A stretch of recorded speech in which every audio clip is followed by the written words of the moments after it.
Welcome into a brand new edition of the Gimme the Hot Sauce podcast. Stacey and Tim alongside, and we're looking forward to a big show. We've got not one, but two special guests coming up. Start of the NBA season is next week with media days around the league. Matter of fact, the Boston Celtics had one today.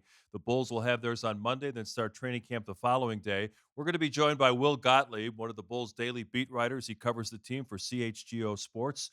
We'll get a preview from him on what to expect from the Bulls and look ahead to the entire NBA season. And later, a special treat. Ryan Dempster, the former Chicago Cubs pitcher, is going to join us. You guys had a chance to interact with Ryan last week. You did the Build a Burger thing again, right? Yeah, we were judges on the Sutter Home Chefs Challenge, where they brought some of the best chefs in the country to make burgers to go with their wines and pair with their wines. So, Ryan was a guest judge as myself, and we had a good time. And we caught a Cubs game, and they won. Yeah, always fun. And he didn't have any shrimp burger this year, so he felt fine man. afterwards. Didn't turn green. Hey, man, listen, let me tell you something. There was green sauce, but it wasn't ours. I will say this about it. It was much better this year than it Okay. was last year. The chefs, any of the chefs this year would have won last year. And then, they go from this to a big finale where they win like $25,000, I think, if their burger wins the next round. And the burger that won, I've always seen people eat pineapple on pizzas. I just doesn't sound right to me, and I've never tasted it, so I can't really judge it. But it's not for me, okay? Right. But this particular burger, Mark, was unbelievable. Okay, the guy, it was like a Hawaiian burger.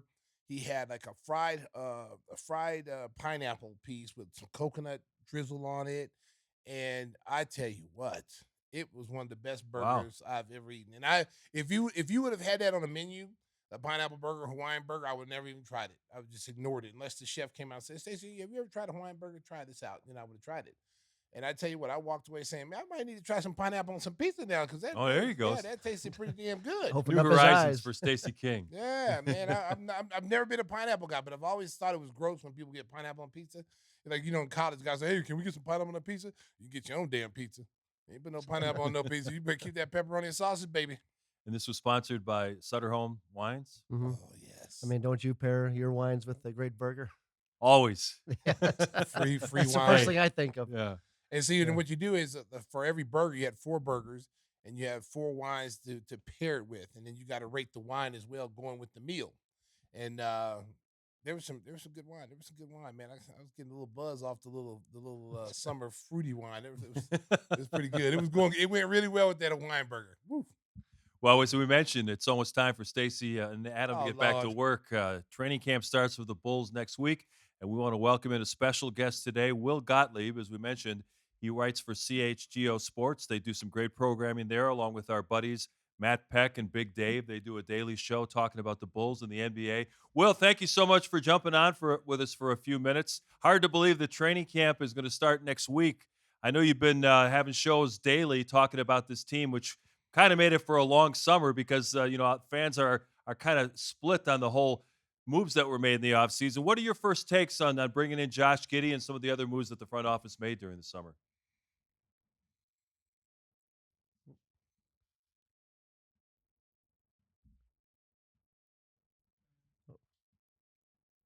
We're not hearing him. Yeah, right now we're not hearing Will.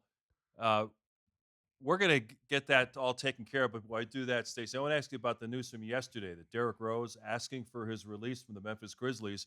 I know there's mixed opinions about what it would be like to bring him back for one last hurrah. I'd love to see it personally, but the Bulls have 8 guards on the roster. I mean, it doesn't make sense from a roster standpoint. No, it's definitely not. It doesn't make sense. And I would love to have him back too to finish his career here. I think he'd be a great mentor for guys like Kobe and Giddy. But it's a point in his career now where I think he still wants to play.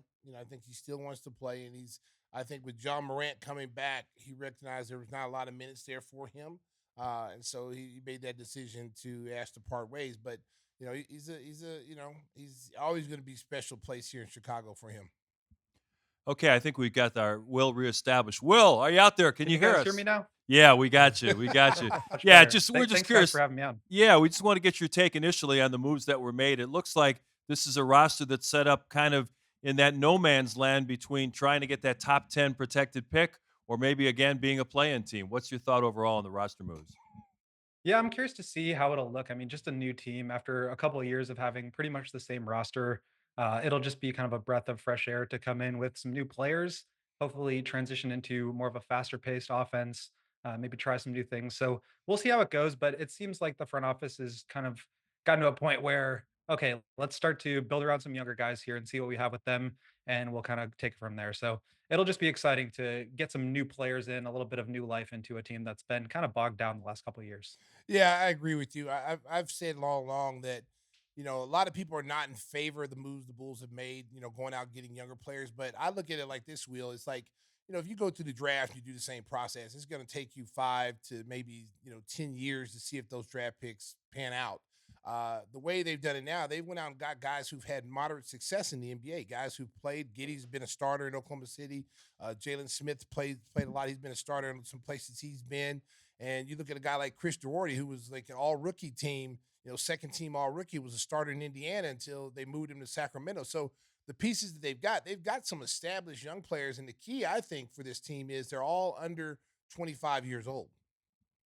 Yeah, and you've got, like you said, a good infrastructure now of young players you can build forward with. I think the question is, how do you get that star player in there? Is that going to be through the draft? Is it going to be via another trade? We'll just have to see. But really, you have to lay the foundation. You don't want to just like get lucky in the draft one year, have a great player come in, but have no good teammates around him. So it is important to build this way and have kind of a crop of young players. I'm excited to watch Modest Buzelis. I think Kobe obviously is going to take another step forward here. Io had a great year. Patrick signs the new deal. So there's some good young talent. It's just about finding that number one guy who can lead you to some championships one day. And that's unfortunately the hardest thing to do in the NBA is find that one guy. But they're in a position now where that's got to be the priority. So we'll see how this young group does. But I mean, best case scenario, they look great and they make the play in or the playoffs. And now you're cooking. You've got like a good young core that's playing well. Worst case, you get to keep your pick and hopefully find that guy in the draft.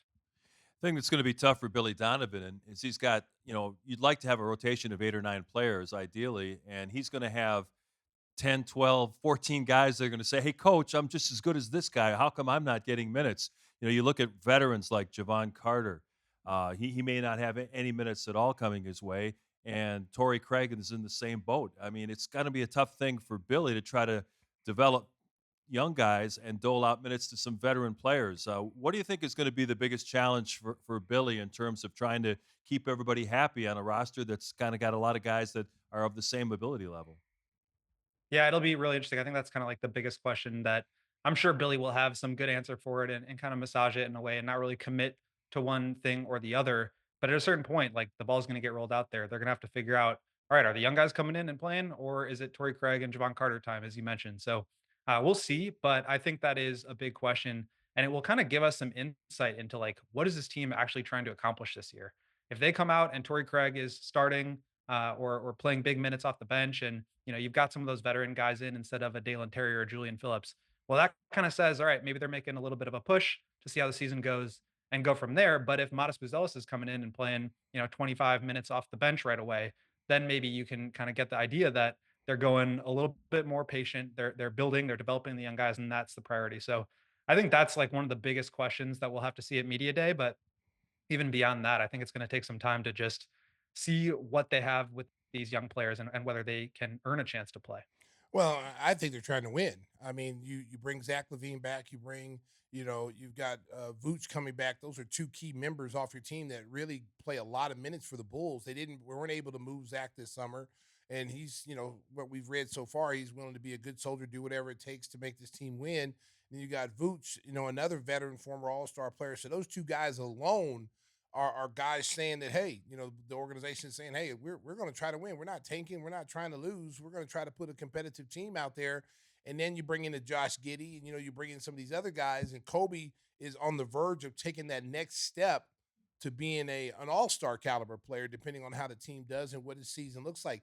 Where are all these minutes going to come from? If Zach's going to play a heavy load of minutes at the two guard position, where is these minutes for Kobe and Io and some of these other guards that need some minutes to continue to grow? Yeah, I mean, again, it's going to be something that we just kind of have to wait and see. I think because they're probably not going to commit to it either way. But I mean, you look back at like the 2018, 19, 20 Bulls, where it was like all the young players, and then like Tomas Satoransky and Thad Young. Thaddeus Johnson, as you like to say, Yep. Stace. Um, and like that's a some good veterans in there that can help some of those guys get better. But I mean, you're talking about Vooch, who's a really good passing hub and can keep the ball moving and make some of these younger guys better. And I think Zach is, it sounds like, ready to do the same. So I think this actually can help some of the younger players develop. You don't want to just like roll the ball out there and make them figure it all out on the fly. Hopefully this kind of gives them a little bit more stability and strategy that they can play to a certain style without having to take on too much offensive burden on their own. So we'll see how it goes, but I do think that's going to be a big question for Billy as far as, managing the minutes. There's just so many guys who like to play. Last year I think he was playing 10 for the most part and he really only wants to play 9. So this year, I mean, he's got 12 or 13 guys and Lonzo could be back. Who knows how this whole thing shakes out, but at the end of the day, I think it's a good problem to have a lot of talent in your room and hopefully the cream rises. Yeah, you mentioned Zach Levine, and that is the 800-pound gorilla in the corner. Trying to figure out what to do with him. They did try to trade him over the last year or so. Our colleague Darnell Mayberry with the Athletic had a report on Monday saying that through a source that the Bulls have been assured that he's going to be a good soldier. He's not going to do anything that's going to interfere with the development of the young players, and that he was participating in a players only camp that they had down in Florida last month. What's your take on the whole Zach Levine situation? Do you think, like they always say, when you've played this long in the league, it's difficult to see him totally changing who he is? Do you think that he can modify his game to fit into the structure that Billy's going to want him to play? Because he may start the season playing in that old small forward spot that DeMar DeRozan had the last few years. Yeah, I think this is just kind of like this is it for Zach. I mean, he needs to at a certain point, like they just kind of are in this situation. They've got to figure it out as best they can. I like what you said, Stacey, on your last show, which is like, you know, uh, yes, it's probably time for Zach to move on. It's been a good run, but the team is moving another direction. But for some reason, like all of a sudden, he's a bad guy. Like he's a great teammate. He always Yep. has been. I think he'll fit in. He'll come in and do what he needs to do. It might be a little bit awkward. It might take some time to get used to it, but he's a talented enough player to where he's going to be able to get his own and also help some of those younger guys get better, as I mentioned. So I think running the breaks, spacing the floor, attacking closeouts, that's all stuff he's going to be really good at. And it's just a matter of like locking in defensively, being a good leader until the Bulls can figure out a move for him. But I don't buy into this like idea that Zach's going to be like a pouty baby and like not get back on defense and all this stuff. Like he knows the best thing for him is to come out and prove everybody wrong that he isn't this like bad guy. He hasn't lost a step. He's not injury prone. That he is still a really talented player because that's how another team gets excited about trading for him. And ultimately, I think that's what both sides want. Yeah, and I think that's what you're going to see if he can come back and show that he's healthy, show that he's still that athleticism, that elite athleticism that people have seen over the last few years of his career. It's going to be an interesting piece for somebody because there's going to be somebody willing to go out there and make a move when they know that they're maybe one player away from jumping up and getting deeper and deeper into the playoffs. And he's that guy, I think, with the way he shoots the ball and his athleticism, that he's an intriguing piece to someone like, say, Denver, who loses KCP to Orlando last year. He's not the defensive player that KCP is, but he's a player that can spread the floor and get you shots, and he's a shot maker. And that's what teams are going to be looking for. I mean, who knows what injuries happen? Who knows what team gets off to a slow start? And all of a sudden, Zach's putting up 20, 22, 25 points a game. And that starts to look a lot better. That money starts to be less of an issue, I think, for some teams as we move forward here. So I think that has to be the hope. But I agree. Like he's just gonna come out, kind of have to come out and buy into this because that's the situation he's in. Like the Bulls couldn't move on. He wanted, to move on and work with the team last year when the report came out in November about finding a new home. It didn't work. So this is the reality of the situation. I think both sides, have to kind of just figure it out from here and see where they can go. The Bulls, of course, made a big financial commitment to Patrick Williams, and he's had 2 seasons that were disrupted by injuries. They're looking for him to take a step forward, especially with more minutes now available at the small forward spot with DeMar DeRozan no longer here. What are your expectations for Patrick Williams this season? I hope he's back and healthy. I mean, we talked to him at summer league, and he was confident, as he always is, and talking about how he's on the right path towards playing, and really excited to be kind of in the team's plans moving forward here after getting that big contract. And then you hear this report that there was some discomfort in the foot, so we'll have to get a sense of how that's feeling from him and the team on Monday here as media day comes up. But I think if Patrick is healthy, and that's apparently an if, he has to kind of put it together this year. I think this is going to be an opportunity for him to do a little bit more with the ball in his hands, which I know, and I've heard from him that he wants to do. And I think now without DeMar, you kind of have to have some guys step up. So I'm curious to see what we get from Pat. I think the defense has improved a lot over his career. He's always been a high volume, or I'm sorry, a high percentage shooter, but needs to improve and increase that volume to where he's one of the better 3 and D big wings in the league, and now maybe hopefully getting some shot creation from him as well. So I think the opportunity will be there for him if he's able to stay healthy. Well, looking at the draft, and you see the Bulls were able to get Buzelis, who there's a lot of people projected him as being the number one pick in the draft going into a draft that was supposedly weak. But they say that about the last 3 or 4 drafts are weak, but they always find really great players that are good complements to really good teams. And I think this kid's a star. I think he's the star in the making. I think it's gonna be tough for him to get minutes because Billy's tough on rookies in the very beginning. You saw it with Io, you saw it, you've seen it with Patrick Williams. You know, I think the key for them is to get him in there early, get his feet wet early. Where are you going to play him? Because he can play. Looks like he can play the three. He's comfortable with the ball in his hands on the perimeter. He's comfortable playing power forward. He needs a little bit more size, but it'll be interesting where they're going to play him and what his role is going to be on this team. Yeah, I think that's another one where it's like, okay, is Modest coming in and getting big minutes at backup power forward, backup small forward, or is Torrey Craig still the guy there? I think that's going to tell you a lot, like I said, about the direction that this team is hoping to go.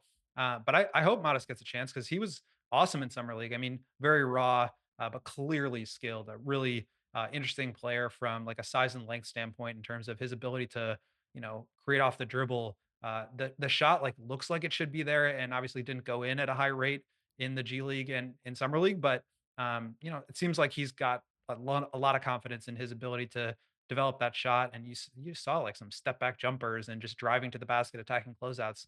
That's all really interesting stuff. So I like what you said, Stacey, about this draft. Like there wasn't a high level Victor Wembanyama, Cooper Flag, Zion Williamson type at the very top. But I don't think that means that like there wasn't any depth to it. So I think getting a guy like Matas at 11, I think he's got some star upside. He's got to be able to put it together, and we'll see if the Bulls kind of give him that chance right away, or if they want to take him along a little bit more slowly. But I certainly do not want to bet against a guy who's as confident and skilled as Modest Buzelis. And speaking of draft picks, we've all seen the videos posted of Dalen Terry working out this summer, trying to improve his dribbling and his shot, working out with DeMar DeRozan on footwork and things like that. And then Julian Phillips, and more recently a second-round draft pick who missed some of last season because of injury. You look again at that roster clutter there. They could be in the one of those guys could be in the rotation, or they both could be out, maybe being asked to play down in the G League. What are your expectations for Terry and Phillips?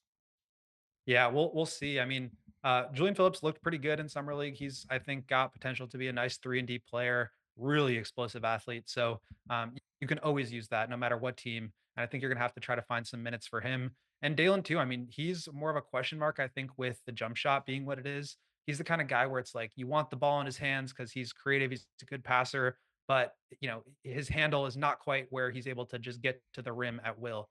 And so it becomes difficult now to give him the ball as much as maybe he would want. And then you're asking him to be a spot up shooter, which he's not really, quite there yet with. So I think the ability to just be consistent with the jump shot is going to open up his game. But he is one of the better defenders on this team now. So I do think if the Bulls are going to try to stay afloat on that end, like he is going to have to get some minutes. I mean, big, long, athletic, aggressive defender. There aren't too many guys like that on this roster. So I think Dalen could earn himself a minutes just on that end alone. Well, I tell you what, one thing I'm interested in seeing is how Lonzo Ball comes back. We've seen the videos this summer of him, jumping and running and going from playing one by himself to 1-on-1 to 2-on-2s to now playing full court. He says he's healthy. He says he's ready to go in camp. This is a guy who's been away for 2 years now. What do you think the Bulls' approach will be with him to probably bring him along slowly in the beginning? Maybe keeping his minutes down to like 25 minutes a night, just to get him back acclimated to the game? Or do you say, hey, he's healthy, let's roll and see what he can do for us? I'm really curious to see how that goes. I think you have to be a little bit hesitant with him, just because like it's been so long. And Stacey, I'm sure you know better than anyone. Like being away from the game from that long, just the speed of it, the amount of like physical toll that it takes. And now it's been 2.5 years. Like I wouldn't be expecting too much from him, and whatever he gives you, great. But I just feel like for him, it's just like if you can get on the court and participate at all, that's a win. And so then you take it from there. Can you get him up to 10, 15 minutes a night and then extend it to 20 or 25? That would be a huge win for the Bulls. And just for Lonzo, I mean, to get back on the court after all this time, I'm sure the amount of work and like heartache that he's had to deal with now, 3 surgeries, that's just, it's got to take a huge toll. So I hope the Bulls give him a chance. I think they will. But I don't want to put too much pressure on him to come back and have to be, the point guard of the future again, because I think just after the amount that he's gone through with the surgeries and consistently having to put more work in to get rehab done and get back to the court, I think asking too much of him would just be a little bit scary for me. I'd rather just play it more patient approach. Speaking of asking too much of an individual, of course, you're an outstanding reporter for CHGO, but you're also a hooper. And recently, the Windy City Bulls had an open tryout. They invited everybody who wanted to show off their skills to come in. How did you first of all, get invited to take part in that camp, and take us through your experience and what you learned about your game going against some of the other local talent? Yeah, I don't know if they were just trying to like drag down the talent level, so they invited me, or maybe they were like trying to embarrass me for something I said about the team at some point or another. No, but they reached out, maybe a month or two in advance, and they were like, what do you think about covering the G League and this open tryout that we're doing? I said, okay, great. What's the angle? Well, it could be the start of your G League career. And so it kind of went from there. And just, they invited me to come in and participate, do what I could. And it was a lot of fun. So I'm glad I did it. I definitely had some nerves with it because I haven't really played, high level basketball since high school, which was like 15 years ago at this point. So it was a little bit scary, but I'm really glad I did it. I had a blast. We're showing your video. You got a good Yeah. looking shot there. Yeah, hey, That's about all I got. Hey, they can use you, baby. Hey, we had a little funk. Just What's put funk me in we the had? corner. Oh, yeah, Slide me to Andrew that Funk. 10 We had down. Andrew Funk. Your jumper looks sweeter than his. If I don't have to get back on defense, I'm fine. Just put me in the corner. I'll get some shots up. Yeah, you got a chance to talk to Billy's son, who's coaching the G League team. What'd you learn about him in those interactions? Man, he's great, and he reminds you so much of Billy Donovan. It's crazy. I mean, mannerisms, the way they talk, how they kind of approach it, and just you could tell he's one of those really player friendly coaches. In the couple hours that I had him coaching me, so he was great, but really sharp guy. Clearly a very good motivator. Like I think he's going to get guys to buy in and be excited about playing for him. But I think they're up to some good stuff down there in Hoffman Estates, as you know, Mark. Like Yeah. they got some talent down there. Maybe they get some chance to run Modest Buzelis or Julian Phillips or Dalen Terry down there. That's a lot of talent with the Damasinogo and DJ Stewart. I think they're just trying to build and develop some young and in a lot of cases local talent through this obviously tryout. I don't know that anybody actually got a call back to be part of training camp, but just developing this young talent. I mean, that's what you need to do when you're kind of entering this phase of rebuilding or retooling around younger players. You got to take some shots. You got to invest in player development.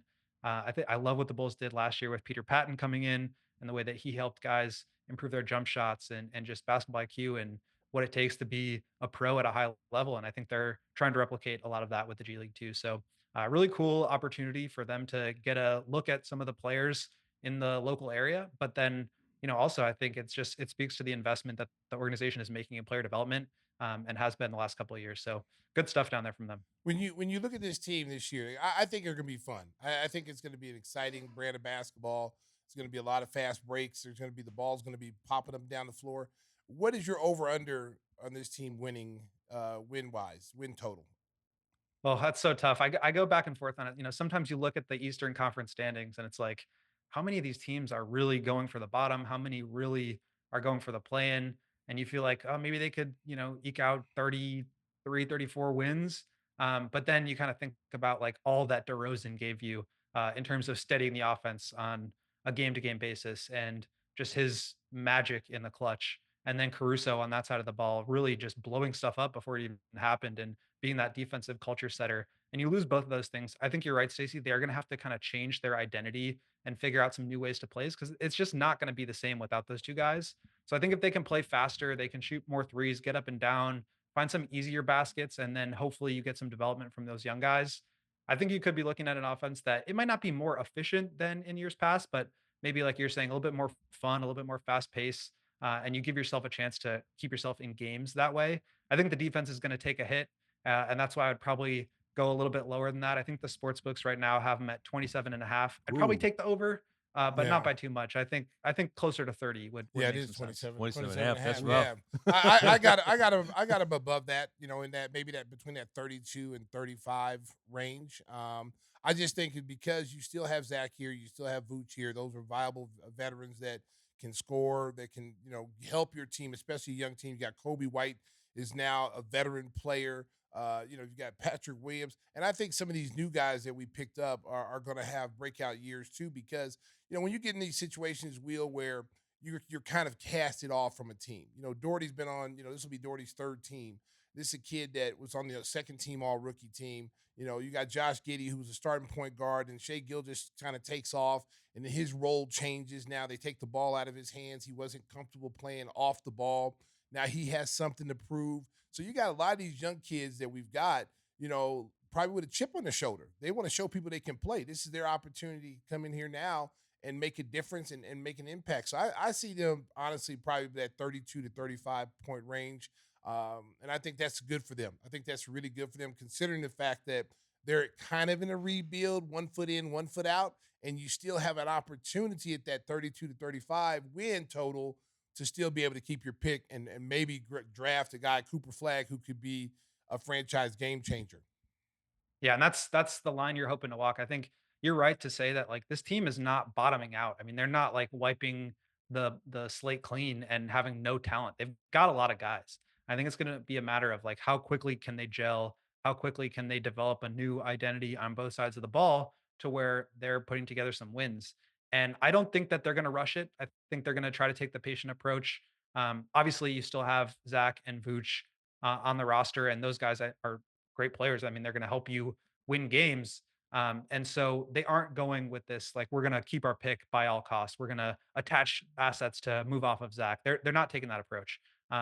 And so they're just walking this line where okay, maybe you end up in the like 8 to 12 range in the tankathon standings, but that puts you at risk of losing that pick. So it is going to be a little tricky. I wonder, like if they get off to a slow start, do they maybe start to sell off some pieces and pack it in? If they get off to a hot start, maybe they try to make a push for it because at the end of the day, I don't think they want to be like the bottom feeder of the league. Yeah. I don't think they really have an appetite for that. And I think their actions this summer speak to that. So we'll see how it goes. But I do think you have to be a little bit wary of giving up that pick because, like you're saying, Stacey, this is a very talented draft. Yeah. Cooper Flag's great. I think he's going to be a superstar player in this league. But you've also got guys like Dylan Harper and Ace Bailey, some really talented players at the top of this draft that could really help move things along. So they've got to play kind of both sides of this, and that's a risky way to do it. But I think they're just going to wait and see how things go before they really pack it in. I do agree with you on the start. It's going to be based on how they start. If they start off coming out hot and they win, let's say they win 8 of their first 12 games, and then all of a sudden now confidence built with this team. Zach's bought in, Vooch is playing better, playing defense, and now you're in a tough situation now because if you get to rolling like that, and everybody starts to believe like, hey, we're better than we're better than what everybody thinks. That could be a problem. Yeah, I mean, it depends on how serious you are about keeping the pick. I think that really is what it comes down to. The start of the year, the schedule is tough. So, I mean, we'll see how they look, and I think they do have some talent on this team. I'm not saying they're going to be one of the worst teams in the league. I really don't think that, but at a certain point, like the organization from Arturus and Mark down to the 15th man, they have to determine what direction they're going. And I think like you're saying, Stacey, maybe that happens after 12, 15 games. But I think it would be better if they just kind of had this plan in place now so that they're not scrambling or getting a little too close to the line where they may end up giving up that pick. So that's a big risk that they're taking. But I do think they're kind of looking at it from the perspective of, well, best case scenario, young guys look great. Modest Buzelis is a rising star. Patrick Williams takes a step forward. Kobe takes that next step. Io continues to shoot the heck out of the ball. And all of a sudden, you've got this great young team that's moving forward and making a play and push. Or things don't go so well. Maybe you have to send Zach somewhere else at the trade deadline or whatever it may be. But now you're in a position to keep that pick. So they are kind of playing with house money from that standpoint. I think if we're up to me, I'd prioritize the pick a little bit more than it seems like they're going to, just because, like I said, the finding that star player is the most important thing. But they do have a good foundation of young players that could carry them forward. Hey, Will, before we let you go, tell the folks how they can get all that great content content at CHGO Sports. Of course, we know Matt and Big Dave very well. You guys do outstanding work. I know it's a subscription service, but I read it's also available on Roku TV. So maybe you can tell the folks how they can get your great content. Yeah, well, Matt and Dave said to say hi and hope to get all of you guys back on our show at some point Okay. here soon. But yeah, CHGO, we do a live show on YouTube every single day, 5 days a week, even during the off season, which thankfully is coming to an end here. We're excited to have some real basketball to talk about. But you can find my writing on our website, allchgo.com. And like you said, we are starting this new thing where we're going to be available on Roku TV. So if you have Roku, you're able to actually watch us live on that. But YouTube, podcast, anywhere you can find your podcast, that's where you can find us. It's a whole new game of media, Stacey. You ain't A lying. whole new You ain't game. lying. Baby, we're on the truck with everybody, baby. Hey, give me the hot sauces right there with everybody, baby. Right in the forefront. Will, thank you so much for joining us. As we mentioned, give our best to Matt and Big Dave, and we'll talk to you again real soon. We'll see you at Media Day on Monday. Can't wait, guys. Thanks for having me on. That's Will Gottlieb, our special guest. We'll talk a little more hoops, also talk some Bears in the NFL when Gimme the Hot Sauce rolls on. As we continue on this episode of Gimme the Hot Sauce, I want to tell you about one of our great sponsors, our buddy Jeff Vukovic. When it comes to insurance for your auto, home, and business, make sure you contact the man who will treat you like royalty, our friend Jeff Vukovic. You can reach him at jeffvuk.com. That's Jeff, VUK.com. The phone number, 847-825-4783. Stacey, you got the jingle ready? Nationwide is on your side. Season ready to start. We got exhibition games going in about 10 days. It's Oh, crazy Lord, don't remind me. how quickly Don't it remind happens. me. I'm already getting emails right now. All the events I have to go to before the first game. Oh, Lord. Yeah, I've been trying to hide out. Did they start the games that quickly when you were playing? It's like 4 days of practice. You get a game right away. we used to have like 10 days of practice Yeah, before. But then you played 8 games. They played 8 games, then, Yeah. but they shortened the games now. So I think for coaches, I think they should have more practice time. I think especially like a team like the Bulls who's going to have young players and you're implementing a lot of new players into your system, you should get those extra. You don't have to play. See, I've always said they should do like the NFL where they have scrimmages, where they say, hey, let's have a scrimmage, have some officials call the game. Bulls drive up to Milwaukee. Detroit comes in. You have those kind of controlled scrimmages where you can actually work on certain things. I think that would be more conducive than actually having the preseason games. And you guys went 2 days hard. I think Man. now, if they have 2 practices, one is like a walkthrough. Let me tell you, listen, I don't want to be that old guy that's saying get off my lawn, but these dudes is soft. Seriously, like they have one day of practices. Yeah. We had 2 days hard. Okay. Now and then we practiced. We played 4 games in six nights. We practiced on the days off. We've never had days off.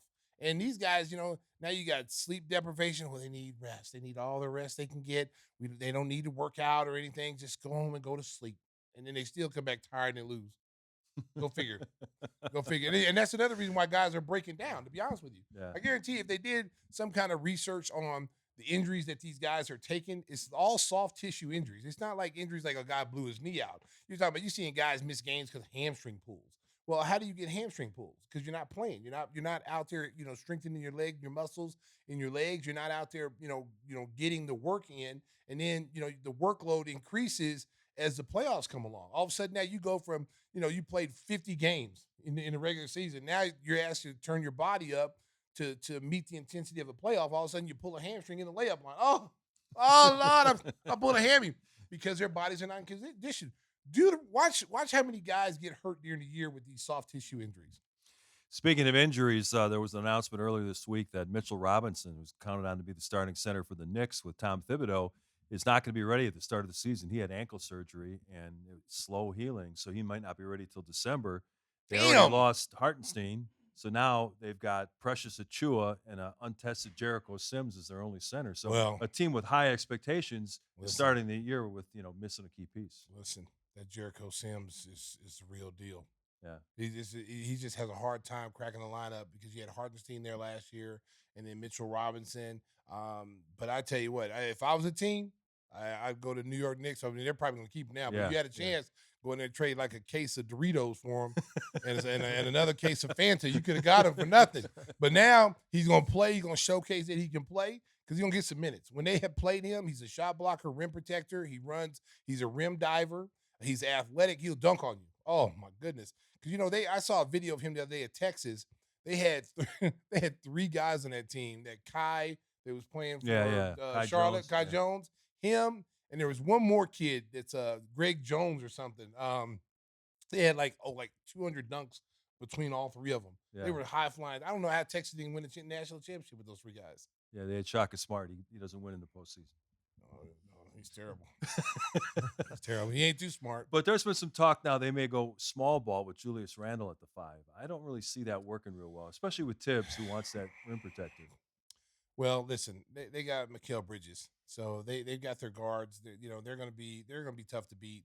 And Anunoby's back. And Noby's back, and then you're going to put Julius Randle at the 5, which the 5 is you're not playing against dominant 5s anymore. 5s are actually power forwards. Yeah. 3s are now power forwards. Small forwards are now power forwards. So the big man is not as the only time you worry about Julius Randle playing somebody is when he's playing Embiid or if he's playing Jokic. Those are the only 2 guys you got to worry about. Other than that, he'll kill everybody else. I mean, you think he's going to be a mismatch nightmare if we play him. The Knicks, you got Vooch having to guard him, and he takes Vooch outside and goes one-on-one. Yeah. That's a mismatch. Yeah. Vooch is not going to go right back at him in the post and take advantage of him because that's not Vooch's game. Vooch is going to play more to his strengths and allow him to play the role that he's playing for the Knicks by being on the perimeter. Now, if Vooch goes inside and punishes him, now that's a matchup the Bulls can exploit and win that matchup on a nightly basis. But on most nights, he's going to have an advantage at that 5 spot, and he's going to be able to get the ball off the glass. He's going to be able to push the ball in transition, the pick and rolls, the dives, the ISOs. Yeah, it could be a nightmare for teams.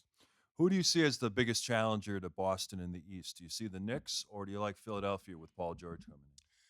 I like Philadelphia, but the only thing that bothers me about Philadelphia is, it almost seems like Embiid wants another Got star. paid. Yeah, he got paid, but he wants another person with him.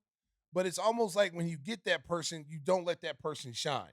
And you got Maxey, who's really a good player. When Embiid's not there, these guys shine. But when Embiid comes back, everything goes through him. The ball goes through him. He's their best player. But you got a guy like Paul George who doesn't mind being the second fiddle. I don't think Paul George wants to be a number 1 guy. That's why I think it will work with him in Philadelphia.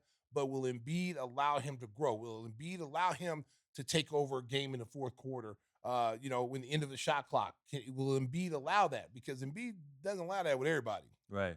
So it's But going to they're the biggest threat. They're the Yeah. biggest threat to Boston. be fascinating to see. As we mentioned, training camps get started next week. The Celtics and I believe the Nuggets are going to Abu Dhabi. They'll be the first exhibition. Man, why can't we go games there? being played. Hey, we go Bulls. Can we go somewhere fun? Oh, baby. Cleveland.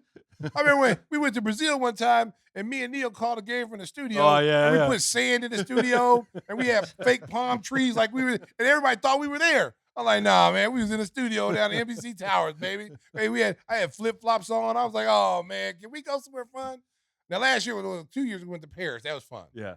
But I want to go there. Yeah, okay. I want to go to Abu Dhabi. Let's go there, man. Let's go there. And Maybe then next year. Man, Maybe next year. No, we'll they pick doubt the it, Bulls man. to pick. They never let us go. Hey, let's talk a little football. And, Stacey's been involved in Twitter beefs with people Always. about Justin Fields. Now, Justin Fields 3-0. 3-0 with the Pittsburgh Steelers. And if you go back and check the tapes anytime Yes. next spring or summer, Stacey and I were talking about they should keep Justin Fields, trade down, Yes. build up the offensive Yes. and defensive lines, and then Yes. you have a solid football team. You have a solid football Now team. look what's happening. Exactly. Because my thought process was you already got a quarterback that's got you 7 wins that should have been 10 or 11 wins last year. You got a solid defense, a couple pieces you might need to add, and then the offensive line where you need to dress. You could have got Marvin Harrison too. Sure. Okay. Yeah. So draft Marvin Harrison, move down in the draft, Get an and then offensive get tackle. a surplus of picks, and now you're setting yourself up for success. And I'm not saying they're not going to be successful with Caleb Williams, but Caleb Williams is experiencing the same things that Justin Fields experienced when he was here. Matter of fact, if you close your eyes and just listen to quarterback sacked again, he's being pressured, you think it's Justin Fields. It's the same thing. I tell you what, there's some video. They're showing the offensive lineman. I'm telling you what, if I was a coach, I'd be like, yo, Bench. listen, you know what? Here, you know what? It's hard knocks, bro. You get to bring your playbook down here. You're awful. I'm cutting you. Because to miss blocks, to not be able to sustain a block and miss a block and allow a guy to come in and steal on your quarterback, that's and you're getting paid a lot of money to protect this guy. Come on, bro. Like, really? Who's number 79? Oh, it's the guy they picked up off the scrap heap. Well, they need to put him back on the scrap heap. They showed a play against the Texans where he kind of went out to go to block it was maybe a linebacker was kind of scraping in. He missed the block completely, and Swift they were going to hand the ball off to Swift. There was going to be a cut back into the hole. If he blocks that block, Swift's gone for 15, 20 yards. This dude whiffed on the block like the dude disappeared on him. Like, he's like, oh, where'd he go? Boop, he just disappeared. And then all of a sudden the guy's in the backfield and Swift gets tackled in the backfield. And people are saying, oh, Swift's a terrible running back. No, you can't run nowhere if you don't have any holes to run. If the defenders are already in the backfield, it's like, remember you used to play sandlot football and you couldn't take the quarterback. You had to count the 5,000, 1,001, 1,002.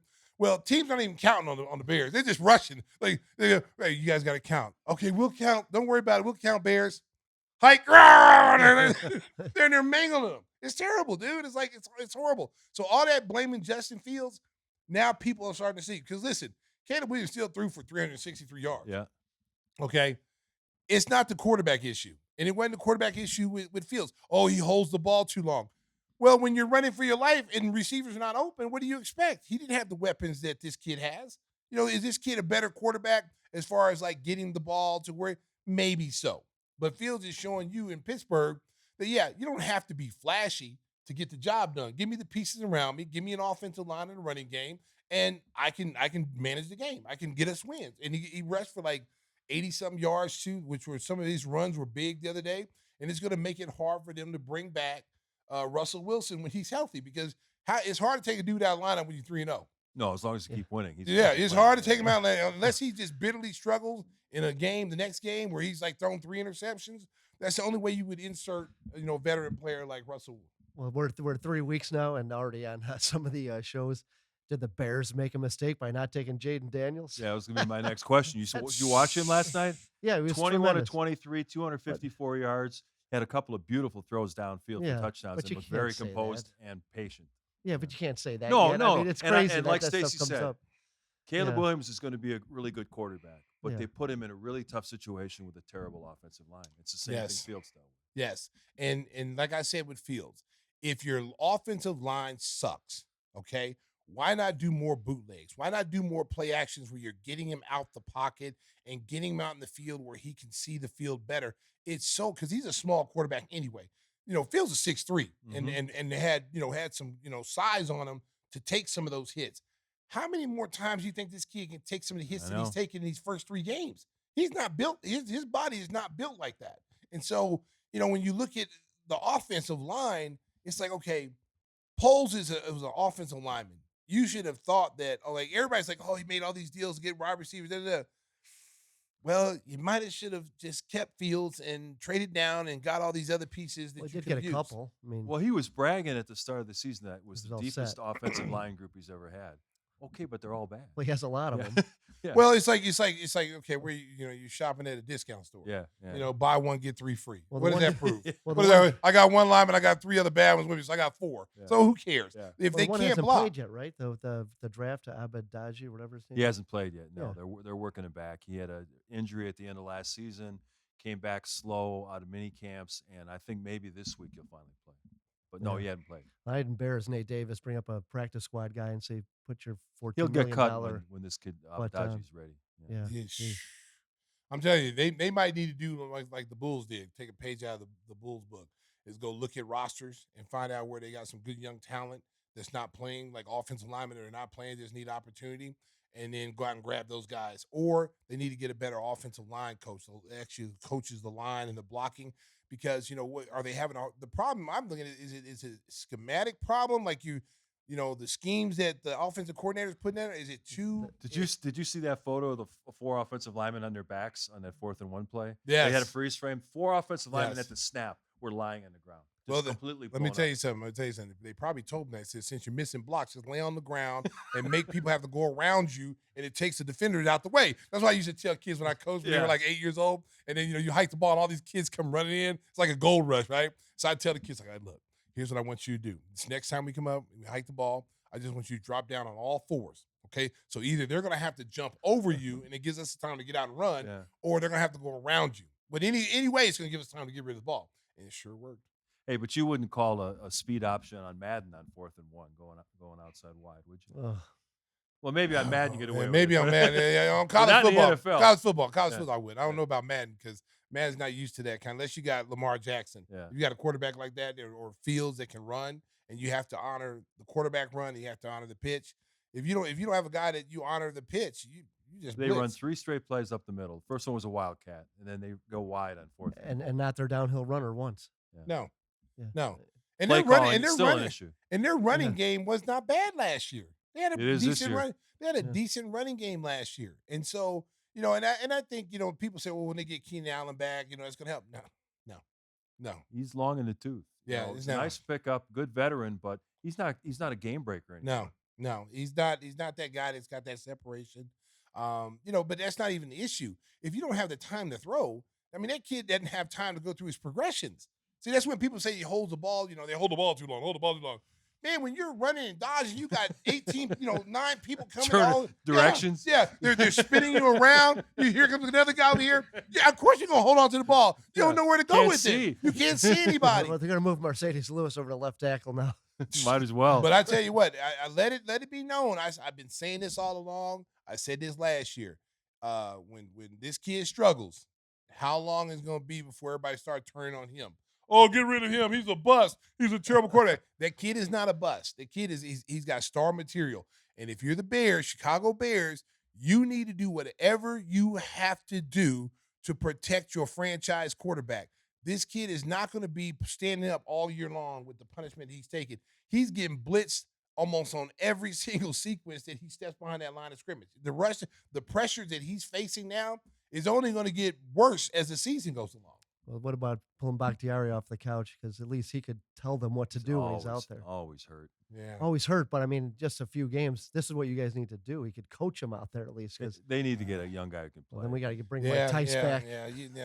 But what Tim was saying earlier about the fans and stuff, I was watching Get Up on ESPN today with Mike Greenberg and a bunch of ex-NFL guys, and one of their first topics was, did the Bears take the wrong guy already? Oh, it's 3 weeks crazy. in. Yeah. Oh yeah, but you know what? It's easy to say that hindsight is because you're seeing what this Jaden Daniels kid is doing. Yeah. Okay, but if you would have kept Fields, the Bears could be very well beat 3-0 right now. Yeah. With more weapons, and the line still would have been the line. But I think Fields. But they would have drafted a top offensive lineman with those extra picks. Would they, Mark? No, I think they Would would. they? I think they would have had to if they kept Fields. I just think when you're a general manager who used to be an offensive lineman, that should be your specialty. That should be the one thing you're good at is getting offensive linemen.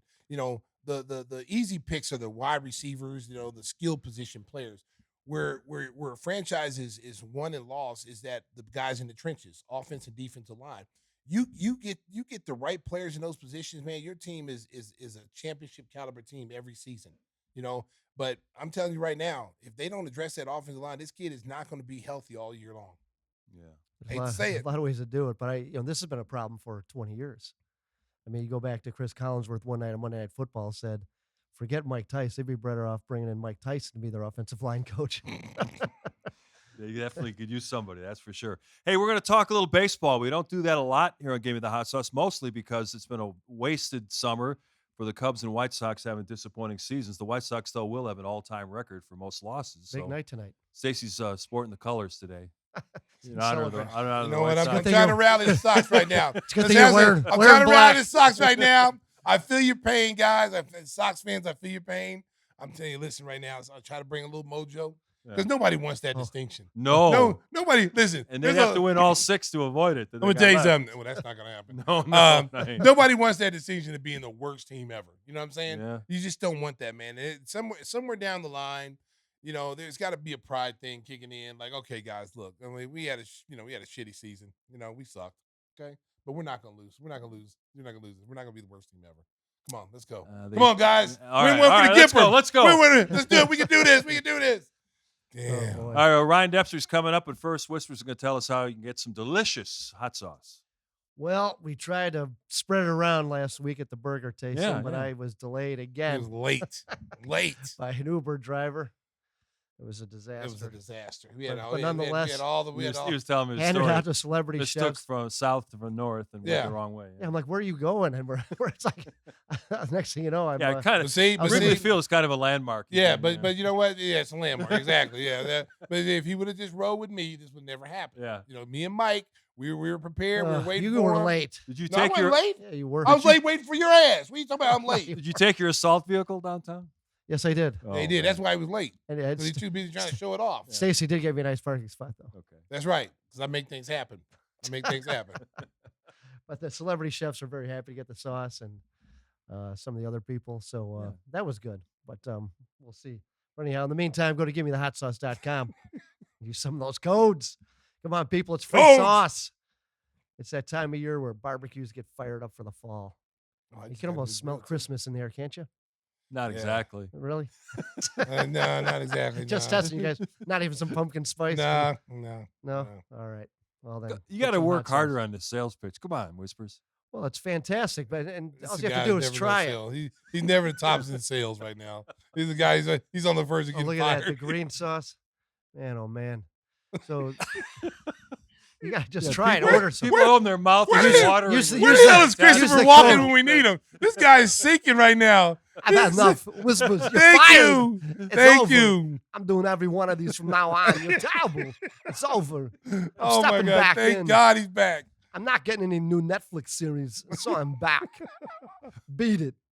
Oh my You God. send Whispers off to the closet to pack some sauce. God, Oh yeah. just Oh, do yeah. some packing. I mean, enough of the talking. It's over.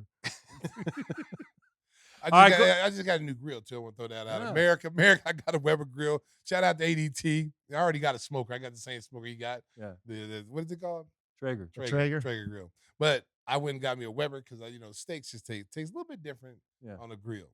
And I used the barbecue sauce the other day, baby. I bought a tomahawk steak. You ever seen a tomahawk steak? Like, you ever had one? No, I don't think so. Oh, that's the way to do it. Oh, dude. You get everything. in One Shout piece. out. I went to a butcher, Paulina's in the city. I went there and found they told me about these steaks, these tomahawk steaks.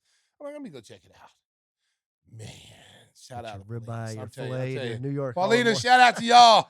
Y'all got some good meat out there, boy. I like that. Woo. Bought a nice tomahawk on the grill, baby. Sizzling.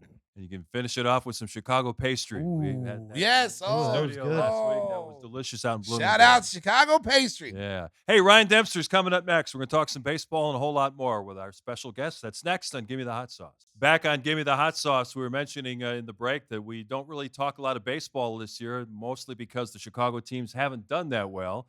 Ryan Dempster, of course, does work for Marquee Sports for the MLB Network. You catch him every afternoon on Intentional Talk, and he's kind enough to give us a few minutes. First of all, Ryan, maybe you could tell us about running into these jokers last week. What was that evening like for you? That was a great time. I mean, listen, anytime you get a chance to sit there and hang with Stacey and taste some burgers, and it's a lot of pressure. He's done it before. I'm like sitting there, man, like we're sending somebody to Napa Valley for the finals of $25,000 grand prize. So I was a little nervous for them, but I think we nailed it. I think we picked the right burger, and hopefully our boy Flavor Flex goes out there and does a good job. I tell you what, I was saying, because the first year I did it, I was like you, I was nervous. I didn't know, what to expect. And there's so much pressure there because, we're right there in front of the chefs. Yeah. And they ask you questions like, hey, I saw your facial expression when you bit that burger. Did you not like it? It's like, hey, buddy, come on, man. Don't put me on the spot like that. So there's a little pressure going with that. But this year's event the chefs were much better. I made it, I said it that any of those three chefs that made their burgers would have won last year's event. That's how good the burgers were. Yeah. Yeah. I felt like the Mediterranean burger, she just got done too early. So it was like she was done her burger like 20 minutes before we tasted. And that's like too long when you don't have any kind of way to keep it hot. And I kind of felt like it put her, but all those burgers were delicious. And I love a good burger. So that was a lot of fun. And then I went and took in the game, went to the rooftop for a little while with the crew, and then went and sat behind the dugout and ragged the boys in the first row.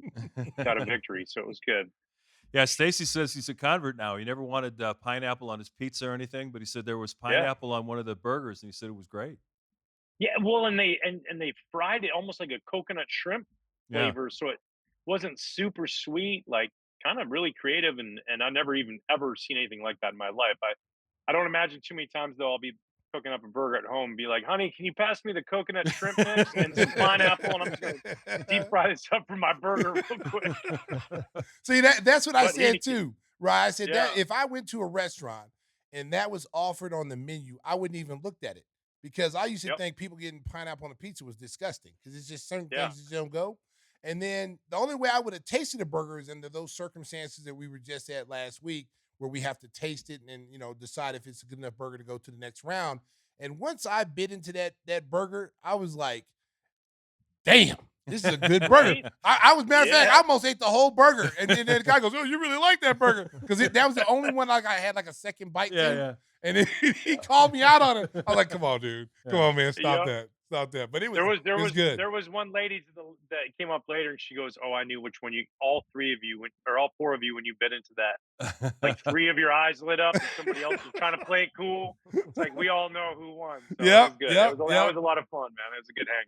Now that's something you could have brought over to Intentional Talk. You guys have so much fun on that show. I get a chance to catch it most afternoons, and the chemistry between you guys is great. I used to work with Sierra over at NBC Sports Chicago, and she's doing great at the network. And of course, the relationship between you and Kevin is fantastic. How much fun is it to do that show every day?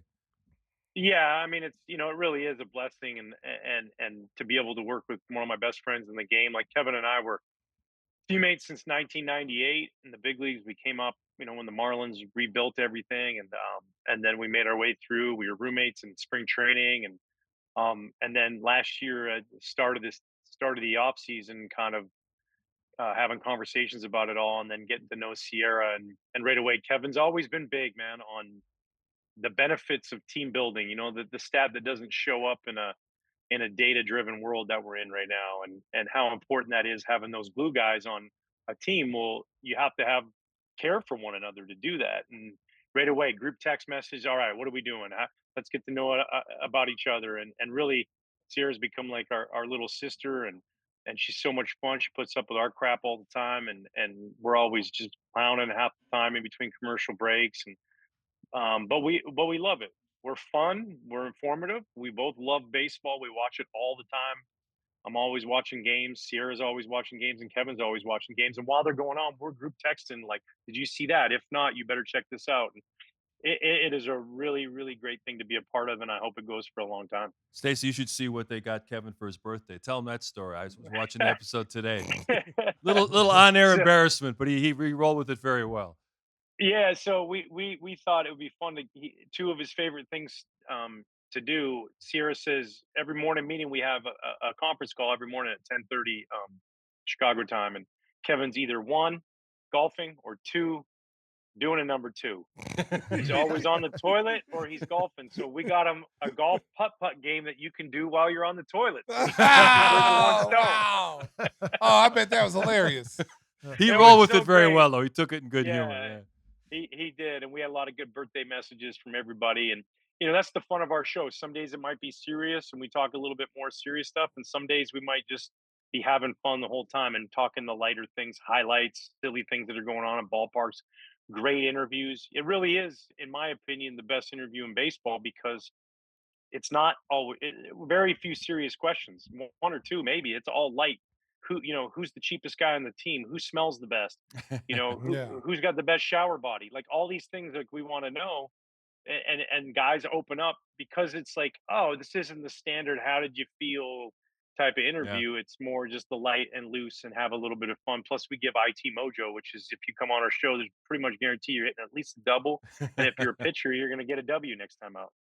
Now, watching the Cubs this year, I thought the Cubs had a really good shot at Yeah. getting to the playoffs. And, they went through that little losing streak, then they started winning again at the end, and then they just kind of like they're running out of gas. What do Yeah. they need to do to get to that next level? Because I think Counts is a good manager. I thought he was a good manager for him. I think he knows what he's doing. And the game I saw when we were at the burger testing, they had to come from behind to beat the Nationals. So I'm like, what do they need to do to get to that next level? Yeah, I think, personnel always helps.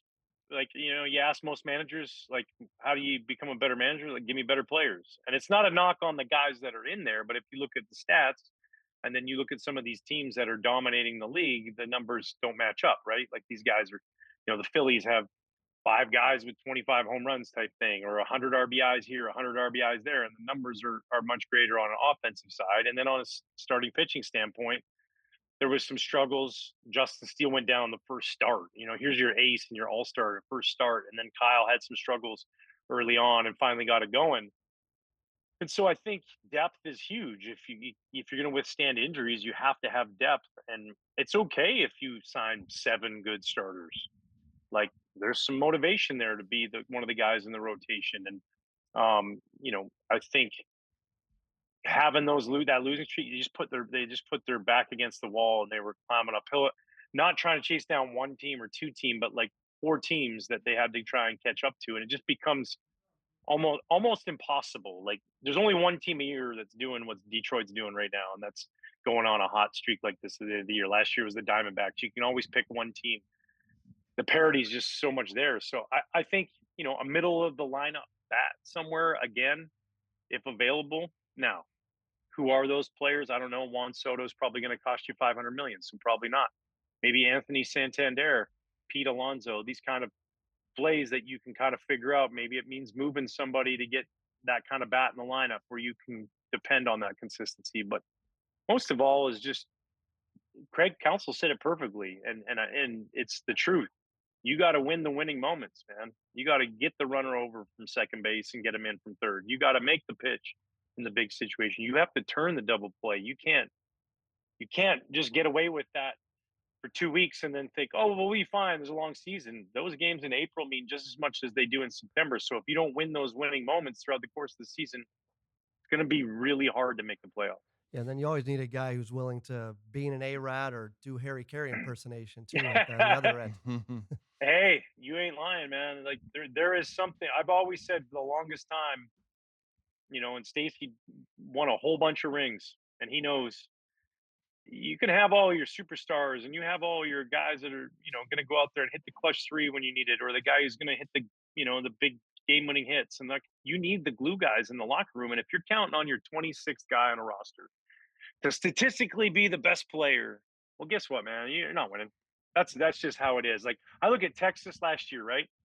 Texas last year, they win the World Series, and they had a guy as a backup catcher, Austin Hedges. Austin Hedges was painting numbers on his ass. So every game before a game, he had this in his hotel room. He said, "I got a good idea." The team was kind of slumping. He's like, "It's going to take us." I think he said like 20 something wins, and it was during the regular season. He's like, "It's going to take us 20 something wins between for us to make a playoff spot and win 11 games in the postseason to win the World Series." So kind of like Major League, every time we win, we peel a section. Yep. He goes in and paints a number on his ass, and then when they won the game, he goes, "Boys," and he pulls it down, and they wipe it off, and they write the new number, and it became a thing, and it became this thing that they rallied around, and that the team rallied around. Austin Hedges hit 100. He didn't play in the postseason, but he kept the distractions on him and the focus on him. He'd do all the interviews. He'd show up. He'd be the loud one in the locker room. Meanwhile, Corey Seager just go about his business. Marcus Semien just go about his business. Adolis Garcia hit walk-offs. There was no focus on them. He took that away from them. And where is he this year? Cleveland. Where's Cleveland? Won the division and sitting there. A coincidence? I don't think so. No. He did it in San Diego too when he was there. They won when he was there. Like, you need those guys. And I think that's an important focus. You have to really take that into account. It doesn't fit into a model. It doesn't fit into a program. It doesn't fit on a data sheet. But it sure does fit in a locker room, and it sure does fit with the boys when they want to go out there and win games. You mentioned Craig Counsell's press conference from earlier this week. I know a lot of people were kind of surprised that he was so candid because throughout the season, he's been pretty measured with his statements, kind of down the middle on almost everything. And he said that, here in Chicago, we should be consistently building a 90-win team. That should be what we should be striving for because that's the minimum standard to get to the playoffs. I don't know that he was putting Jed or anybody on blast, but what did you take from those comments? Obviously, he had a lot of success in Milwaukee. I'm sure he thought with the resources here in Chicago, he could win at an even higher level. And maybe he was a little bit surprised that he didn't have the resources that he thought he would get here. Yeah, I would tend to agree with him. And it's not, I don't think it's putting anybody on blast, or it's not like calling anybody out at all. Like, I think that should be the expectation, especially the transformation of what's gone on from the lovable losers to finally winning after 108 years and changing a culture. Why not keep it that way? And you mentioned resources. There's a stadium that, when winning, is 40,000 a night, and when losing is 32,000 a night. Yeah. Like, it's 30 on a weekend, it's 40,000. So it's always filling up. You have a team that is, um, should be 8 out of every 10 years very, very competitive for the division. That's just the reality. Like, this isn't somewhere that has to pinch pennies. And mind you, I'm not behind the scenes on other business stuff that goes on. I don't know all the numbers, but just from a competitive standpoint of what it means now to put that C on your chest, it's a little bit different than it used to be. It used to be the neighborhood feel, and it still is. But there's an expectation of winning, and I think that's a really great thing. We should expect to win as players. You should expect to win as coaches. You should expect to win as front office, and most importantly, the fans should come there every day knowing that that's the vibe and that's what we're looking to do. When you talk about the fan base, the Cubs fan base is really, really rabid. I mean, it's a really good fan base, worldwide. Talk a little bit about the differences between the Boston fan base, which is another totally different fan base, and the Cubs fan base. You played for both teams, and you've experienced both the fans. What was your experience like with those two teams, and as far as the fans were concerned? Yeah, I think passion for their teams was kind of, mirrored each other. They both love their teams so much. Cubs fans love their Cubs, and Red Sox fans love the Sox. And Sox Nation's a real thing. I think my time in the Cubs, '04 to 2012 as a player, was a little bit, and then my time in Boston in 2013, they were just, you saw a little bit of difference as far as urgency. Um, maybe the feeling from a Red Sox fan was there wasn't a lot of room for excuses or time. It was like, today we win today. If you don't run hard down the line, you're going to hear it. If you don't, like, we get after it here. Don't mess around. Just, sometimes at Wrigley, and rightfully so, we were there. You see how fun it is. It's a Yep. little bit more, at times, of a little bit more of a loose. It's Friday afternoon at Wrigley's the only ballpark going in the league, and so there's a little bit more of the, hey, we're having a good time. We're enjoying the ball game right now. We're in Boston. It's like, yeah, that's cool, but also, like, we better win. We better Yeah. win the game.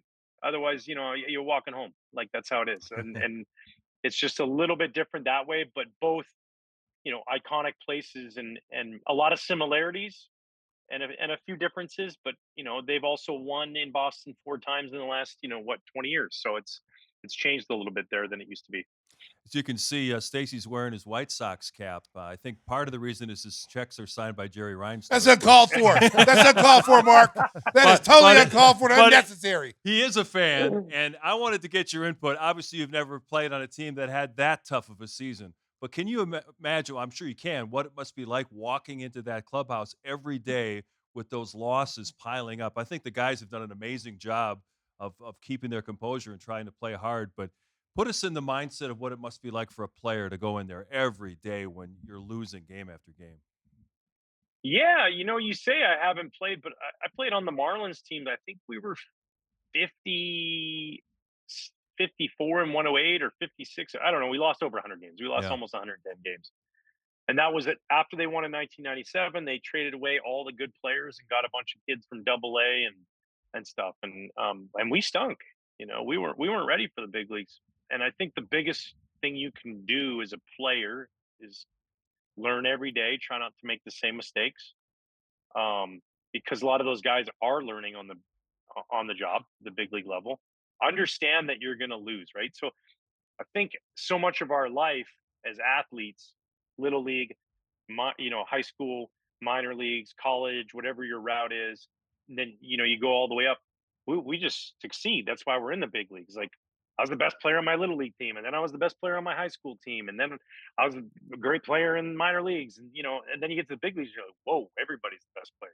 Yeah. Yeah. It's like, and then not only that, you're facing we go to Atlanta Braves, and it would just be like, let's go get a thesis on how to play baseball. And they would kick our tails around. We'd play them 19 times a year, and we go like 14-5. or they would go 14-5. We'd maybe win 5 games if we were lucky. And so you just have to accept that you're going to lose. Like I had a mental skills coach, a guy named Harvey Dorfman. Harvey wrote a couple really great books called The Mental Game of Baseball and the ABCs of Pitching. And he said that to me one day, and I didn't like it, right? Because like I'm competitive, and I go, "What do you mean I'm supposed to lose?" He goes, "Oh, Ryan, pick up the paper. Stop being a baby." He's like, "Look at the odds. You're going to be minus 220 at best." Wow. And I was like, "What?" He goes, "You're going to be the underdog every time you pitch this year. You're supposed to lose. So learn from that. Understand you're going to fail. Don't get pissed off when you fail. Get better." And I think that's the biggest thing you can kind of take away when you understand that you're going to lose. You're going to go through those times, and there's going to be guys that you play with that don't think that way. Yeah. They're gonna get mad that they're failing. They're gonna get mad that they're not playing or whatever it is. You just go about your business, and eventually those guys get weeded out, and then you have a core group of guys that'll grow this together, and then you can add some pieces, and then hopefully get back to where you were in 2005. That's the goal. But yeah, it's not easy, and you got to hold your head high, and it's tough over there. I feel for those guys, man. That is not fun what they have had to go through on the south side. It's not fun for the fans to have watched, and they'll get through it because, yeah, or they won't. There's no in between. You either get through it or you won't, and it's up to you if you want to choose to get through it. Did he tell you to do that cathartic exercise and taking out a sink? No, no, but you know what was great? Jim Leyland. I've told this story a couple times. Jim Leyland. I'll keep it really short. One time he kind of he was like never got mad at us, and this poor man won a World Series in '97, and then 1998 they trade everybody that spring, and they're all gone, and now he didn't even get to defend his championship. And we were terrible, and we just thought we were good, like we walked around, we drove our Mercedes and our nice cars, and we're buying fancy suits at Brooks Brothers and all kinds of stuff. And he finally had enough, and he blew up on us in Houston pretty good. And he unleashed after a loss, and just on our attitude, not on our ability, never got on us. And he went in and out of the locker room 5 times, and he had the greatest line ever. He said, guys, I'm gonna go to my office, and I'm gonna have a whiskey, and I'm gonna have a cigar. And if I come back out in this locker room and there is anybody in here, I'm calling the cops, and I'm having you arrested for impersonating a Major League Baseball player. Now get the hell out of here." And we left. Half the team didn't shower, bro. We were out. We were gone. So, yeah, man. It's like, I don't want the cops called, but it was a good learning moment for all of us, a check ourselves moment, you know. And I think what happened when you talk about the sink, eventually I realized I was good enough to be in the big leagues, and then so when I'd have a bad game, I get a little hot headed every once in a while. When Yeah. tell our viewers, when we have ex athletes on here now, you're a pitcher in the major league. Talk a little bit about what your preparation is for a day you're going to pitch, and then the days that you're off. What do you do on the days that are off? Because I've always wanted, you guys pitch like every 5 days or whatever it is. But what do you do on the days that you're off? Do you play a lot of golf? You hang Yeah. out? But I mean, what are you doing? Tell us a little bit about it, Ryan. Yeah, I heard a great line from Charlie Blackmon today. Charlie Blackmon, Colorado Rocky legend, who is retiring after this season. He says, "I never worked a day in my life, but I worked really hard." And that was kind of my mentality, was work hard, play hard. Like you start your game, you get to the ballpark 3 o'clock in the afternoon for a night game, a 7 o'clock start. You kind of go through your routine, whatever that is for different guys. For me, it was a little bit of like hydrotherapy, hot tub, cold tub, get the body flowing, get a little massage, get a little pump in the weight room. Maybe take, for us, we're National League, so I take a little BP and then kind of relax for a little bit. And then come 6 o'clock, that's when it's go time, an hour before getting everything going. And then the next day was always the big day, which was not always the easiest, Stacey, because if you don't have to worry about working for 4 days and you just went and kicked somebody's ass for 8 innings, you're gonna have a good time that night. You know what I mean? Yeah. You're gonna have a lot of fun that night. And then, but you have to. I was taught early on, and former White Sox, and really helped me out a lot. Alex Fernandez, he said when I was a young guy as a rookie, he said, "Hey kid, if you're gonna stay up with the Owls at night, you got to get up and soar with the Eagles in the morning." And I loved that. I just lived by that. So like that meant like maybe I get up on the road and I go crush a workout, or I get up first thing and I go golf. Like I was a big golfer, not so much at the beginning of my career because I was just trying to establish myself, but then later on, like 2002, I started golfing a lot. 2004, when Maddox came back to the Cubs, we were golfing everywhere. I mean, that guy just had connections to every golf course in the country. So we'd play a lot of golf, and then go for a run. I'd crush like a 5 to 7 mile run, and then come to the ballpark and get my lift on if I hadn't done it. And I'd crush lifts, like big time crush lifts, like big squat days, leg days the day after a start where you're getting all that lactic acid out of your body. Then I'd have a bullpen day the next day and do my upper body workouts and do my long toss, and then another long toss day the day after that, and then the day before start just shag a lot during batting practice, try to rob some home runs from some guys, keep them humble, and then that was it. And like the night before, like I wasn't a big. Was there moments in my career where I went out the night before start? Sure, but like I was also pretty regimented as far as like, okay, it's the night before start. I'm just gonna chill, watch a movie, or just hang out with the boys in the hotel room, whatever it was, because you don't want. I don't know. You felt like you owed it to the fellas to do that, and I wasn't seasoned yet, and how to balance both. But I figured that out a little bit later. But it was just one of those things. But I love those times, man. The times with the fellas where you're hanging after games and laughing and just celebrating being around each other because that's your family, man. That's who Yep. I see them more than my own family. Yep. I've spent more time with half my old teammates than I did with my brothers. So that's just the reality. Yeah, I know, Ryan, you've done a lot of things outside of baseball too, and one of the things that I think has got to be a big challenge is doing your talk show at the Cubs convention in front of all those people who probably are a little liquored up themselves. What's more nervous, coming in the ninth inning and trying to save a game, or doing that live show and trying to be funny? Yeah, the butterflies are a little bit more for the live show. But like, if I mess that up, those drunk people in the front row don't really notice. If I blow that save, man, I got some dude in the parking lot telling me to move back to Canada. So, it's a little bit different. But yeah, two totally different beasts. And I will say, getting done baseball when you finish playing, and Stacey knows this, when you finish playing a professional sport at the highest level, that's a huge void in your life that Yep. people don't give enough credit to. Even players are like, "Oh, I'm good, man. Cool, you got tons of money, but like, what else do you have?" And you miss this competitive void or this void of like a little bit of nervousness. Every once in a while when that it puckers up a little back there. That also like kind of like gets you motivated. And so doing the comedy thing, I did some Second City, I did some stand up comedy, Chicago, New York, Arizona, different places. And then starting to host the show. I love that because it kind of gave me that vehicle to have that same sort of nervous energy that I would get before a start. And it's been really helpful. It's kind of honestly kept me a little bit sane because I've been playing baseball since I was 4 years old. People are like, "Hey, it's great, man. You retired. That's awesome." I'm like, "Yeah, it's 37.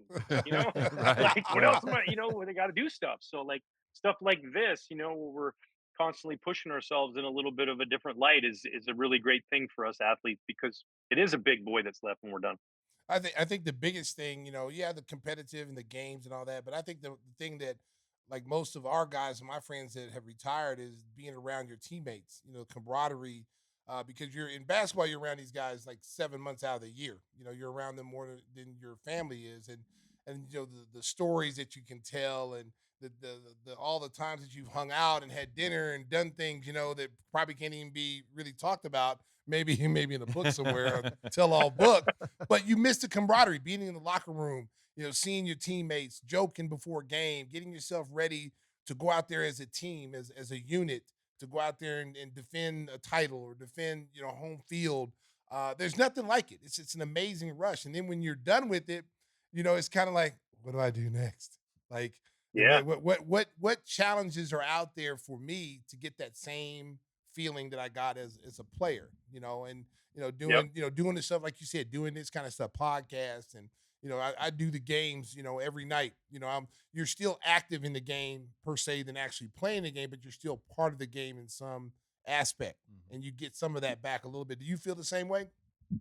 Yeah, and it's amazing, as I've noticed over the years. Now I've been done playing for 10 years. Is a lot of guys they'll ask me, and what can I do? And I tell them stay in it somehow. You don't have to coach forever. If you stay in for a couple years, or if you want to get into TV, and every opportunity is not the right opportunity. If you want to get into radio, whatever it is, because I've ran into so many guys that, and you probably have too, where 5 years go by and then all of a sudden the depression sets in. It's like Yeah, I miss it. I want to be around it, and then they try to get back in, and they're like, "Oh, you still like it? Like where you been?" yeah, And so it's hard to get back in once you get out. And I am that way because, like I said, like baseball doesn't define who I am, but it sure is a massive part of my life. Yep. I love it. Like, I'm lucky I got a wife who loves baseball, so like we have the games on. I'm lucky my son loves it. We go to games together. I'm around it, and I've been blessed to be back with the Cubs organization for so long, whether it was as a special assistant or an ambassador, and then the TV thing, and to be around all these great players in the game and just continue to lift them up. And got to be hard sometimes. That's the hardest part because we know how tough it is. Yeah. And still But you playing got to be fantasy baseball too. yeah, and fantasy football. Both my teams suck, but that's okay. It's a whole nother story. But yeah, it's just I find that I love it so much, and it will be a part of my life for as long as the game will let me. For sure, I'm blessed to have it for as long as I had. Well, Ryan, we appreciate you being so generous with your Hold time on, this evening. I got a personal question for him. Oh, this is Yeah. where the show always grinds to a Yeah, halt. yeah, He asks a crazy question, The then we got to train wrap comes- up the The show. train comes off the rails, Ryan, right now. Here we It's go. It's always one of those All things right. everybody wants to know. So, is it true that you shaved the back of Sean the Mayor Casey's? Did you shave his Oh my back? God, that's such a great story. Yeah, so that you talk about now. Here we go, right? And this is exactly what we were tying it all back into. So I get traded over from Florida to Cincinnati in 2002, and I joined the team on the road. Then we go back home for a short homestand. I think it was 4 games. It might have been 7, but we were home. And now we go to St. Louis, and it was the old Hyatt Union Station in St. Louis, like a 2-story. I don't even know if it was 2 stories. I think it was 2-story hotel right there at Union Station. And I get into my room, and my hotel room rings, which your hotel room phone doesn't ring a lot, like. Yeah. And so I answer it, and it's like, "Hey man, hey Demp, it's Case." And I'm like, "What's up, Case?" He's like, "Can you come down to my room, man? I got to talk to you about something." And at first I was like, "Man, yeah, for sure." And then I'm like checking myself. I'm like, "Did I do something already as a team? I think I've been a good teammate, you know?" Yeah. And I get down there, and he's like, "Hey, it's kind of personal, man. And my wife's coming in, and like I haven't done any manscaping lately, and I was just wondering if you could shave my back for me." Oh, So now I'm caught, right? It's like Yeah. I gotta be I'm caught between how good of a teammate do I want to be? oh, yeah. That's a lot to ask. Yeah. And you just got there too. It wasn't like you've been there for I'd like only been on the years. team for like a week. No, Oh, Yeah, so and I'm like, do- all right, man, I got you, dude. And I trimmed that thing up, with some shears and just like going through there. And the best part was I brought it up. I told the story in front of him one day, and he was like, and he had the best response. He goes, "Well, when you got that kind of situation, you just look around the locker room and you go, who else is in it with me?" "Oh, you're big hairy backup figure. You do it." So yeah, and here we are, Case and I, 22 years later, and we're still best of friends. And that's what teammates do for each other. They shave each other's backs, See, I Yeah. asked Stacey to shave my back. He didn't come down to the room. no. He wanted me to shave his ass, and I wasn't going to do that. Tell the truth. There's certain things, Ryan, that I will not That's do. right. You got Okay? that right. You cross the line when you ask me to shave your butt cheeks. It's over. That's right. Friendship That's stops. what the yellow pages are for, man. Figure it out. Get somebody else I to thought do it was fair, but And surprisingly, Ryan, this is the way every interview ends. They tell the same story. I don't know what's going on. Hey, we appreciate you being man. such a good sport. Keep up the great work on MLB Network and at Marquee, and we'll look forward to talking with you again. We really had a lot of fun with you.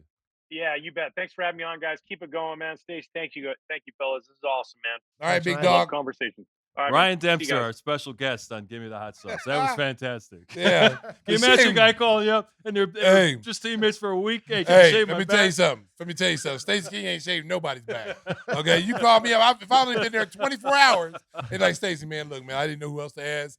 Can you shave my back?" I mean, man, you out your damn mind? but Man, he's right. What? That if you're caught in that spot, I think I'm a good teammate. It's just like your story about touching Jordan's back. That's a little bit different. I don't know. It's not that far, story's it's not different. far off. No, that story's different because America. The story. I know people's probably heard this story. When I was at OU in college, everybody idolized Michael Jordan. That's when Michael Jordan had kind of taken off and he, leading the league in scoring. He was on everybody's posters, so Yep. we all idolized him as college kids. And so I used to have a poster in my room. I'm very superstitious, so I touched the pitcher one day and I went down and had like 45 points. So then I started touching the pitcher all the time, 35, 42. So I attributed the scoring burst by touching the poster. Yeah. So, lo and behold, never did I, in my wildest dreams, did I ever think I was going to get drafted by the Bulls. Not in my wildest dreams, because I thought I would go to a team in the lottery that was terrible, and I'd be going to the Clippers or the Kings or somewhere like that. Bulls, somehow I got lucky, get to the Bulls. They win 50 games the year before. That's when Jordan hit the shot over Craig Elo. I'm going to be on that team the next year. So I get drafted there. And so as I'm packing up my room, my college apartment, my friend said, man, what are you going to do with that poster? You going to bring that poster with you? You can't leave that poster. That's your good luck poster. I said, shit, why I need a poster? I got MJ right next to me. I'll probably be next to him in the locker room. He's like, yeah, that's right. I never thought about that. You got the real guy. So I get to the first preseason game. MJ's in his locker. I was over by me and BJ were rookies, so we were away from all the veteran players in the corner. And so MJ's talking to, I think, Lacey Banks at the time, the great late Lacey Banks, a reporter for the Sun Times. He's talking to MJ. MJ's got his, North Carolina shorts on. He's getting ready to go out. He never goes out and shoot and warm up. So I was on my way to warm up. And so I go, damn, I should go touch MJ right now before he gets too busy. So I'm contemplating, should I do it or should I not do it? Not thinking that it's weird or anything like that. It's just like, hey, guys, good luck, So he's got his shirt on, his shirt off, and he's got his shorts on. He's not naked or anything. He's got his clothes on. I walk over there. Lacey's talking to him, and I just rub him like this. And I'm like, he's like, hey, man, what are you doing? What are you doing? I say, hey, man, I used to do this when I was in college. I used to do this all the time. I'd go out and score 40 points every time I did it. He said, well, you need to bring that damn poster back. You ain't going to be touching me like this. So I was like, damn. Yeah. That ruined my whole thing, man. I was like. See the correlation, Mark? He thinks that's not creepy. I'm telling you it is. I still Just can't like get shaving over a back. a new teammate. Listen. I would do that to shave somebody back. Yeah. That's a little creepy. Yeah. That's a little. You asked me to shave. If somebody asked you to shave their back, what else are they gonna ask you to do? You got any baby oil? No. P. Diddy, here we go. We got a Diddy party. Come on over, Tim. You shave my back and let's have a Diddy party, baby. Our Ain't nobody producers are gonna telling us hold it's time to wrap up the show. Even they know when it's over. Hey, let's tell the folks about our friends at Windy City Limousine before we get out of here. And the limousine service is not taking you to a Diddy party. I'm just going to throw that out there to you, okay? Oh, wait. Before you tell that, you got to tell Mike the story about Ryan, that he sees Ryan there and says, hey, I drove you before. That was a great story. I forgot that story. You didn't? That was a good story, man. It was that good. So anyway, before I was really interrupted by one of Mike's gonna be upset with P. you Diddy's accomplices over here, Windy City Limousine provides championship service. Windy City will provide you with the easiest slam dunk ride of your life. Let Windy City break the full court pressure of traffic and get you to your destination in style and on time. Contact them at 847-916-9300. That is 847-916-9300. Or go online and type in WindyCityLimos.com. And my man Mike is currently at Mariano's. He went and bought some more chicken, and he's having a picnic in the back of his truck. Of course. Me and Mike were busy this weekend. We went all over the place, man. Mike drove me to get my grill. Mike is reliable, man. He's one of the most reliable people. I thought Tim was reliable until I met him. But Mike is really reliable. That's the most reliable person. I'm sorry, Tim. I didn't know you were here. And Mike would never ask you to shave his back. No. I'm telling you, Mike. No, he didn't ask shave. He asked to shave ass cheeks. There's a difference. Back, ass cheeks. That's two different things, Mike. We're in the health club. I don't have hair on my back. Yeah, listen, Mark. We're in the health club. We're in the health club, Mark. And that's when they asked me that question. We're not friends like that, Tim. It's not that kind of party. I say, hey, listen, no Diddy, baby, no Diddy. Just like when I had my broken wrist. You're on. Oh, tell that story, Tim. No, they've heard it. Well, I'm gonna tell it anyway. He's got a surgery. He had surgery on his wrist. His hand, the little bitty hand, is shrunk. So we're at a movie theater. I took him to the movie, make him feel better. Let's go check out a movie, feel better, blah blah. So we go. He had to go to the bathroom. So we went to the bathroom. He's in the stall. I'm in the stall. And he's the first day I'd worn pants. Yeah, he had pants with jeans on, a zipper. So he's like looking at me. I'm in the stall. Like, hey, man, I'm like, hey, what are you doing? What are you looking at me for? Like, my hand. Shit, you better pee on yourself. There's only certain things a friend will do. You're not gonna have me walking in there, somebody watching me. Amazing what you can do with your dexterity when you're stuck in that kind of spot. See, my biggest thing, Mark, was if I had helped him, Somebody Somebody walk in walks there in, and yeah, see you me got doing that. yeah, Oh, whole no, different no. story. Oh, they had a George Michael situation. Oh, no. Gotta have faith, Stacey faith, King faith. arrested at the iPick. Yeah. So I said, nah, bro. Our friendship can only go so far. You just Oh, got to man. pee on yourself. And this is the way the show comes to a close. But we want to thank our guests, Will Gottlieb, talking about the Bulls. Training camp starts next week, and our thanks to Ryan Dempster, who was fantastic, telling us some great stories. Great guest this and week. Great taking guest. us through all of his experience as a big league ball player. Got a new show coming up next week. Training camp opens. We'll take you through some of the big storylines around the NBA, maybe do some conference previews, and get you set for the start of a brand new basketball season. Until then, Stacey. Hey, what's up? This is Stacey King And I'm Timmy Whispers. of Gimme the Hot Sauce podcast. Each week, make sure you join us. Timmy Whispers, what do they need to hit? They need to hit like and subscribe so they get all the notifications and news from our podcast. That boy is sweet. Just make sure when the video's over, click to the left, and you'll hear our previous videos for the previous week and have some fun because we'd love to have fun on Gimme the Hot Sauce podcast. Woohoo!